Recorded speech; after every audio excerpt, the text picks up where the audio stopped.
মোৰ মৰমৰ প্ৰিয় বন্ধু বান্ধৱীসকল, বিনয় অসম আজি আন এটা মটিভেটেড ভিডিঅ'লৈ সকলোৰে ওচৰত আহি আছো। আমি সকলোৱে হয়তো কেতিয়াবা বা কোনো সময়ত মেণ্টেলি যিকোনো আমাৰ লাইফত সকলোৰে লাইফত আপছ ডাউনছ দুখ সুখ এইবোৰ সকলোৰে আছে, ৰোগ আছে। তো আমি কেতিয়া আমাৰ এইটো জীৱন যাত্ৰাৰ এটা প্ৰণালী হয়, গতিকে এইটো ক্ষেত্ৰত কেতিয়াবা কোনোবাই মানসিকভাৱে বহুতো ভাগি পৰে। তো সেই ক্ষেত্ৰত মানসিকভাৱে নিজকে কেনেকৈ অধিক শক্তিশালী কৰিব বা নিজে কেনেকৈ মেণ্টেলি ষ্ট্ৰং হৈ থাকিব, আজি কেইটামান কথা ক'ম। সেইখিনি ভালদৰে চাব ভিডিঅ'টো। সেইখিনি কৰিব পাৰিলে নিশ্চয় সকলোৱে নিজকে বহুতো ষ্ট্ৰং কৰি ৰাখিব পাৰিব, মেণ্টেলি মানে প্ৰিপেয়াৰ্ড হৈ থাকিব পাৰিব। যিকোনো আপোনাৰ ওচৰত প্ৰব্লেম হওক বা কিবা আহক, আপুনি তাৰ মোকাবিলা মানে সৎ সাহসেৰে আৰু ষ্ট্ৰংলি কৰিব পাৰিব। তো সদায় অকলে থাকিবলৈ ভয় নকৰিব। মনত ৰাখিব যে আপুনি ভাবিছে আপুনি অকলে আছে, আপোনাৰ লগত কোনোবাই নাই, ভয় নকৰিব। অকলে থাকিবলৈ শিকক, সেয়া আপোনাক মেণ্টেলি বহুত ষ্ট্ৰং কৰিব। আপোনাৰ অতীতটোক লৈ আপুনি কেতিয়াও ভাবি নাথাকিব। অতীত যি গ'ল গ'ল, সি আকৌ কেতিয়া ঘূৰি নাহে। অতীতত ভাল গৈছে বা বেয়া গৈছে সেয়া লৈ চাই লাভ নাই। আপোনাৰ প্ৰেজেণ্ট কি আছে সেইখিনিত ফ'কাছ কৰক। এণ্ড আগন্তুক দিনলৈ আপোনাৰ প্ৰেজেণ্টে আপোনাৰ আগন্তুক ফিউচাৰটোৰ ফালে আপোনাৰ গতি কৰিব। হে প্ৰেজেণ্ট লৈ চিন্তা কৰক, তাক কেনেকৈ প্ৰগ্ৰেছ কৰিব সেইটো চিন্তা কৰক। কোনো কামত তাৎক্ষণিক ৰেজাল্ট বা তাৎক্ষণিকভাৱে তাৰ ফলৰ আশা নকৰিব। আজি আপুনি কিবা এটা কাম আৰম্ভ কৰিছে, কিবা এটা প্ৰজেক্ট হাতত লৈছে, আপুনি যদি ভাবে আজি আমাৰ দুদিনতেই মই ছাকচেছ কৰি ল'ম, নেভাৰ।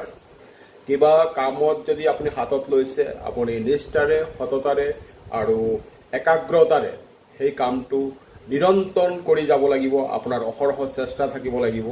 তেতিয়া গৈ এটা সময়ত ফলৰ আশা নকৰি আপুনি কাম কৰি যাওক। এটা সময়ত গৈ সেই কামটোৱে তাৰ ফল নিশ্চয় আপোনাক দিব।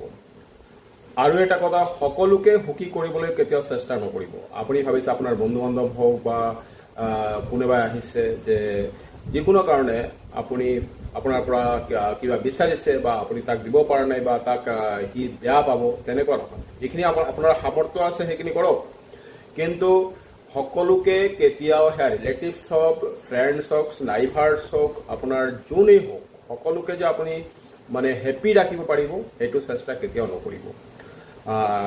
এণ্ড আপোনাৰ ব্যক্তিগত কথাবোৰ কেতিয়াও বেলেগক নক'ব। ব্যক্তিগত কথাবোৰ ক'ব আপোনাৰ নিজৰ পৰিয়ালৰ মাজত ক'ব, নিজৰ লগত শ্বেয়াৰ কৰিব। সেইখিনি সদায় বাহিৰা মানুহৰ লগত নিজৰ যিখিনি চিক্ৰেচি আছে সেইখিনি কাৰোবাৰ লগত কেতিয়াও শ্বেয়াৰ নকৰিব। বেলেগৰ সফলতাত কেতিয়াও দুখ নকৰিব বা হিংসা নকৰিব বা জেলাছটো কেতিয়াও মনলৈ নানিব।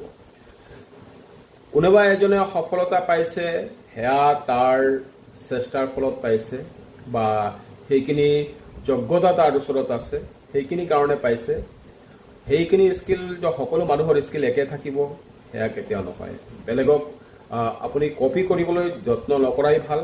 চাব পাৰে, তাৰ পৰা পৰামৰ্শ ল'ব পাৰে, তাৰ পৰা উপদেশ ল'ব পাৰে বা সি যিখিনি কৰিছে সেইখিনি আপুনি চাব পাৰে। কিন্তু নিজৰ পদ্ধতিৰে, নিজৰ স্কিলেৰে কাম কৰক, নিজৰ ষ্টাইলেৰে কাম কৰক, সেইখিনি আপোনাৰ সফলতা আনি দিব। গতিকে বেলেগৰ সফলতা চাই কেতিয়াও মানে সি পাৰিলে ময়ো এনেকুৱা পাৰিম, তেনেকুৱা নহয়। আপুনি চেষ্টা কৰক, তাতকৈ আৰু ভাল কৰিব চেষ্টা কৰক, নিজৰ পদ্ধতিৰে কৰক। ৰিস্ক ল'বলৈ ভয় নকৰিব। কিছুমান ক্ষেত্ৰত হয়তো আপোনাৰ লাইফত ৰিস্ক ল'ব লগা হ'ব পাৰে।